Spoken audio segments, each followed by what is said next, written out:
आप लोगों को सबसे पहला पॉइंट है जो आपको याद रखना है, वो है प्राकृत संख्या। थोड़ा इन्फिनाइट के बारे में समझें। इन्फिनाइट कोई संख्या नहीं है। जो इन्फिनाइट है ये कोई संख्या नहीं है।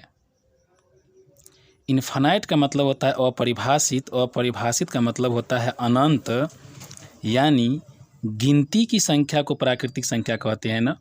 तो भाई गिनती जो होगा, गिनती ये कभी समाप्त नहीं होगा।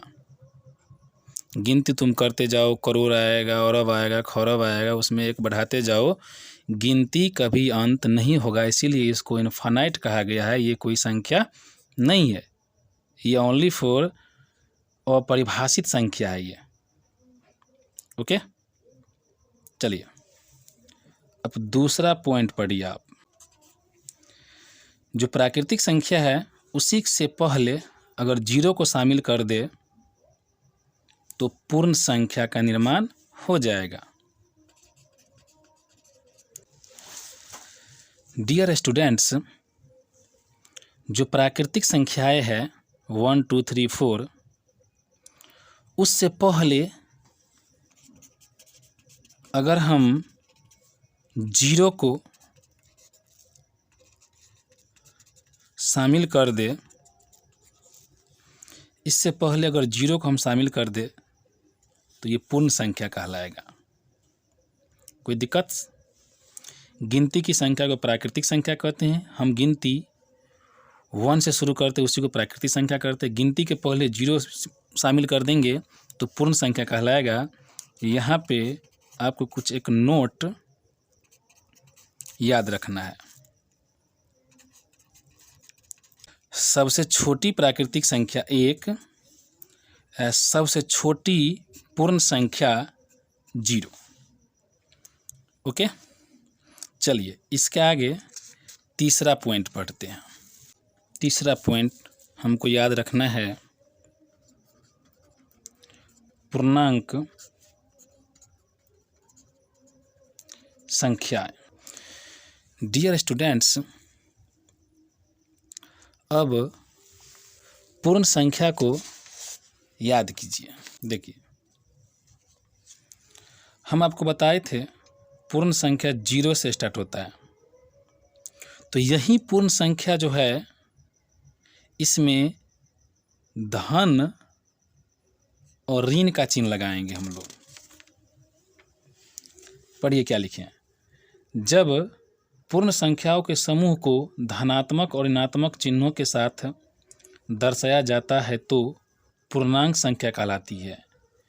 तो जो पूर्ण संख्या है उसे धनात्मक और ऋणात्मक चिन्ह से दर्शाया गया है, इसीलिए ये जो समूह है ये आपको पूर्णांक कहलाएगी।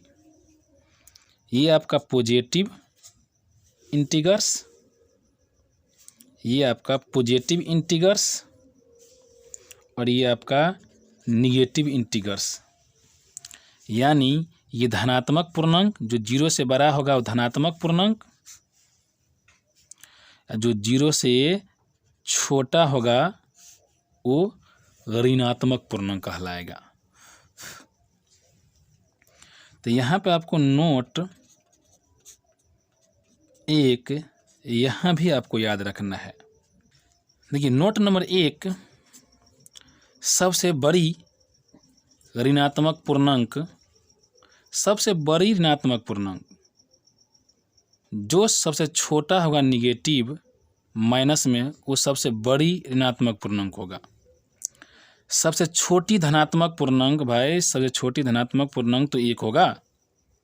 नोट नंबर 3, शून्य जो 0 है, न तो धनात्मक पूर्णांक और न ही ऋणात्मक पूर्णांक है, इसे उदासीन पूर्णांक कहते हैं। 0 जो है एक उदासीन पूर्णांक है। ओके, जो 0 से बड़ा है वो धनात्मक पूर्णांक, जो 0 से छोटा है वो ऋणात्मक पूर्णांक। जो 0 है ये नहीं तो धनात्मक पूर्णांक है और ना ही ऋणात्मक पूर्णांक है। जो 0 है वो एक उदासीन पूर्णांक है। ओके, पॉइंट नंबर आपको 4 देखना है। परिमेय संख्या, वैसी संख्या जिसे p/q के रूप में लिखा जा सके उसे परिमेय संख्या कहते हैं। जहाँ p तथा q कोई पूर्णांक संख्या है और q नॉट इक्वल टू 0। कहने का मतलब ये है परिमेय संख्या p/q के रूप में रहना चाहिए, और जहाँ p और q कोई पूर्णांक संख्या है और q नॉट इक्वल टू 0, यानी जो हर होता है p/q में ये ऊपर वाला अंश होता है और नीचे वाला हर होता है। जो हर है बट्टा में, यानी बट्टा में हर है तो बट्टा में 0 नहीं होना चाहिए। अगर बट्टा में 0 है तो वो परिमेय संख्या नहीं कहलाएगा। इसीलिए q नॉट इक्वल टू 0 रहेगा तो परिमेय संख्या कहलाएगा। जैसे में देखिए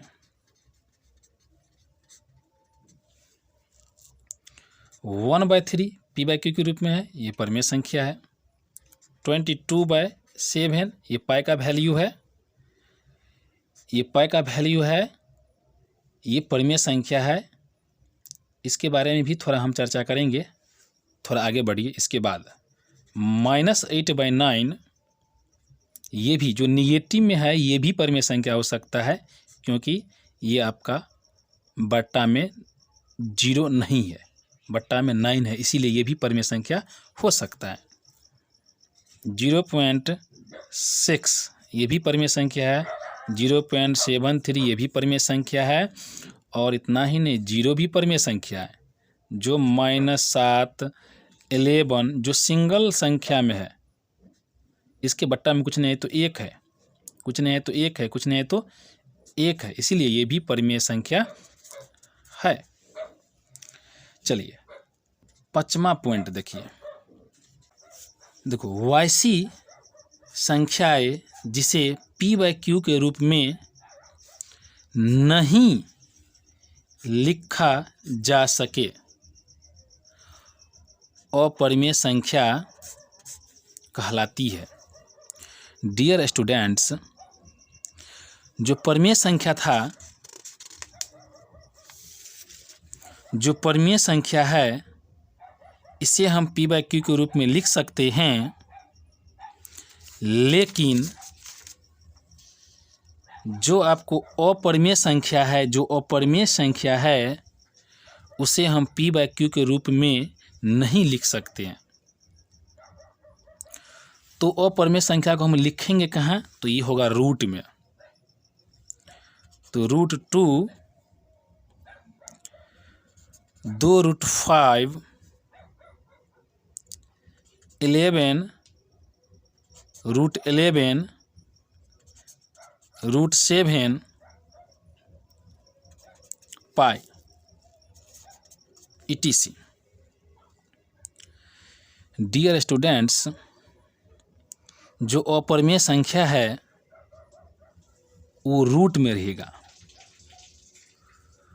या परिमेय और अपरिमेय का गुणनफल के रूप में रहेगा, चाहे योग के रूप में रहेगा, चाहे घटाव के रूप में रहेगा, चाहे भाग के रूप में रहेगा। जो अपरिमेय संख्या है वो योग के रूप में रहेगा, योग के रूप में रहेगा, या गुणनफल के रूप में रहेगा, या फिर घटाव के रूप में रहेगा, या फिर भाग के रूप में रहेगा। परिमेय और अपरिमेय का कॉम्बिनेशन रहेगा अपरिमेय में। जो अपरिमेय है मगर उसमें एक जो है रूट के साथ रहेगा ही, या फिर प्लस में हो, चाहे माइनस में हो, चाहे गुणा में हो, चाहे भागे में हो, मगर रूट रहेगा ही अपरिमेय में। और पाई जो है ना, पाई आपका अपरिमेय संख्या है और पाई का जो वैल्यू है 22/7 ये परिमेय संख्या है। क्यों है डियर स्टूडेंट्स? पाई का जो वैल्यू होता है 22/7 ये एक्यूरेट मान नहीं है, ये लगभग मान है। इसीलिए पाई का वैल्यू 22/7 परिमेय संख्या होगा, जो पाई होगा वो अपरिमेय संख्या होगा। अगर पाई का वैल्यू 22/7 एक्यूरेट होता तो पाई और पाई का वैल्यू दोनों अपरिमेय संख्या होती। ओके, चलिए यहाँ पे आपको कुछ नोट्स याद रखना है। नोट 1 में दो परिमेय संख्याओं के बीच अनगिनत परिमेय संख्या होती है। जो दो परिमेय संख्या है इसके बीच में अनगिनत परिमेय संख्या 1.1, 1.2 ... अनगिनत है। ये आपको पॉइंट याद रखना है। चलो नोट नंबर 2। डियर स्टूडेंट्स, ये पढ़ाई का वीडियो है, इसीलिए आपको टाइम दे के ध्यान से आपको हर पॉइंट पे गौर करना है और इसे याद करके रखना है। चलिए अगला नोट्स नंबर 3। ये 5 और 3 दो परिमेय संख्या है। इन दोनों के ठीक बीच की परिमेय संख्या, ये ध्यान रखना है, ठीक बीच की परिमेय संख्या बोले निकालने के लिए तो क्या किए हैं बताओ? a + b/2 किया है ना। तो जो पहली परिमेय संख्या और दूसरी परिमेय संख्या, इन दोनों के ठीक बीच का परिमेय संख्या निकालने के लिए क्या करेंगे? दोनों को जोड़ के 2 से भाग करेंगे। तो क्या करेंगे बताओ? तो 5 और 3 को जोड़ देंगे और 2 से भाग कर देंगे। 5 × 3 = 8 होगा। 8 में 2 से भाग करेंगे तो 4 होगा। तो तीसरा पॉइंट तो यही है, यदि a और b दो परिमेय संख्या है, a और b दो परिमेय संख्या है, तो उसके ठीक बीच की परिमेय संख्या निकालने के लिए क्या करेंगे? दोनों परिमेय संख्या को जोड़ के 2 से भाग करेंगे। तो क्वेश्चन नंबर 1 समझ लीजिए, 5 और 3 आपको दो परिमेय संख्या दिया है, बोल रहा है ठीक बीच की परिमेय संख्या ज्ञात करने के लिए। तो आपको क्या करना है? दोनों संख्या को जोड़ देना है और 2 से भाग कर देना है। तो ठीक बीच की परिमेय संख्या आपको निकल गया 4।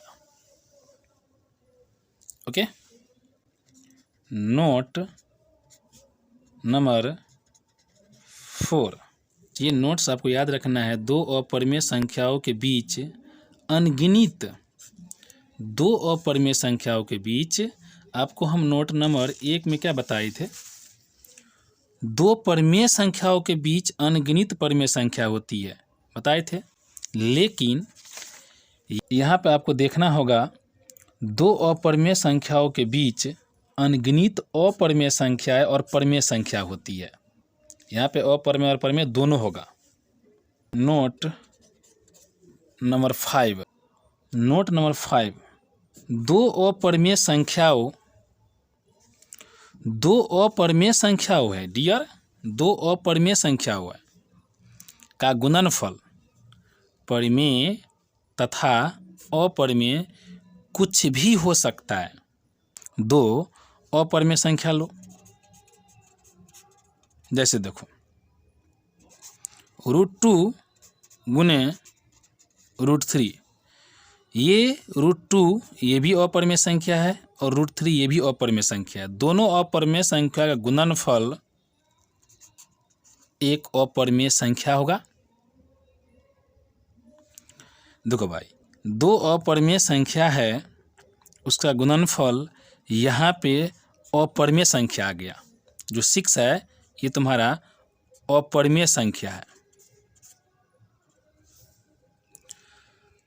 और यहाँ पे देखिए √2 गुने √2 भाई, √2 गुने √2 √4 हो गया, और √4 का वर्गमूल होता है 2। ये तो रूट से बाहर आ गया, ये जो 2 है ये तो रूट से बाहर आ गया, तो ये क्या कहलाएगा बताओ तो। ये जो 2 ये तो 2, 4 का वर्गमूल कितना होता है 2 होता है, तो 2 तो बाहर हो गया रूट से, तो ये क्या कहलाएगा बताओ तो, परिमेय संख्या। इसीलिए आपको पॉइंट्स 5 याद रखना है और इम्पोर्टेंट में याद रखना है। 2 अपरिमेय संख्याओं का गुणनफल परिमेय तथा अपरिमेय कुछ भी हो सकता है। 2 अपरिमेय संख्या का गुना किए हैं तो एक अपरिमेय संख्या आ गया, क्योंकि अंदर √2 को अंदर √3 से गुना किया तो अंदर √6 आया। अंदर √6 तो रूट से बाहर कभी नहीं हो सकता है, तो रूटे में रहेगा, इसीलिए ये अपरिमेय संख्या हो गया। और √2 को √2 से गुना करेंगे तो √4 हो जाएगा। 4 का वर्गमूल कितना हो जाएगा बताओ तो, 2 हो जाएगा, इसलिए तो ये तो रूट से बाहर आ गया 2, तो ये आपका परिमेय संख्या होगा। इसीलिए बोला गया है 2 अपरिमेय संख्या का गुणनफल परिमेय तथा अपरिमेय कुछ भी हो सकता है। ओके, चलिए नोट नंबर 6। डियर, एक परिमेय और एक अपरिमेय संख्याओं के बीच जोड़ हो चाहे घटाव हो चाहे गुणा हो और चाहे भागा हो, एक परिमेय एक अपरिमेय के बीच जोड़ घटाव गुणा और भाग हमेशा अपरिमेय संख्या ही होता है। ये भी आपको याद रखना होगा। ये परिमेय संख्या है, एक परिमेय संख्या है, और दूसरा ये √5 अपरिमेय संख्या है। तो परिमेय संख्या, एक परिमेय संख्या एक अपरिमेय संख्या का जोड़, ये आपका अपरिमेय संख्या ही होगा। वही लिखे हैं यहाँ पे, देखिए डियर, एक परिमेय संख्या एक अपरिमेय संख्या के बीच जोड़, अभी हम जोड़ का बताए हैं ना, एक परिमेय संख्या एक अपरिमेय संख्या का जोड़ बताए हैं ना, अपरिमेय संख्या होगा। ओके, अभी जोड़ बताए हैं, घटाओ देखिए, परिमेय और अपरिमेय, एक परिमेय एक अपरिमेय संख्या का घटाव क्या होगा बताइए तो, ये एक आपका ये अपरिमेय संख्या ही होगा। अपरिमेय संख्या ही, ये परिमेय संख्या और अपरिमेय संख्या का घटाव क्या होगा बताइए तो, अपरिमेय संख्या ही कहलाता है। एक परिमेय और एक अपरिमेय संख्या गुणनफल यानी गुणा, डियर इस बीच में कोई चिन्ह तो नहीं है, ये तो गुणा में है। ये अगर गुणा में है तो गुणा हुआ, बीच में कोई चिन्ह नहीं है, परिमेय और अपरिमेय के बीच में कोई चिन्ह नहीं है, इसका मतलब वो गुणा में है। तो परिमेय और अपरिमेय का गुणा भी अपरिमेय ही कहलाता है। अब बच गया आपको भागा, तो जो परिमेय और अपरिमेय संख्या का भागा भी, देखो ये परिमेय संख्या और ये अपरिमेय संख्या है, इसका भागा भी क्या कहलाएगा बताओ तो, ये अपरिमेय संख्या ही कहलाएगा। चाहे एक परिमेय संख्या एक अपरिमेय संख्या का जोड़ हो, चाहे घटाव हो, चाहे गुणा हो, चाहे भागा हो, ये अपरिमेय ही कहलाएगा। एक परिमेय और एक अपरिमेय संख्याओं के बीच जोड़, डियर स्टूडेंट, जोड़ घटाव गुणा और भाग हमेशा अपरिमेय संख्या ही कहलाता है।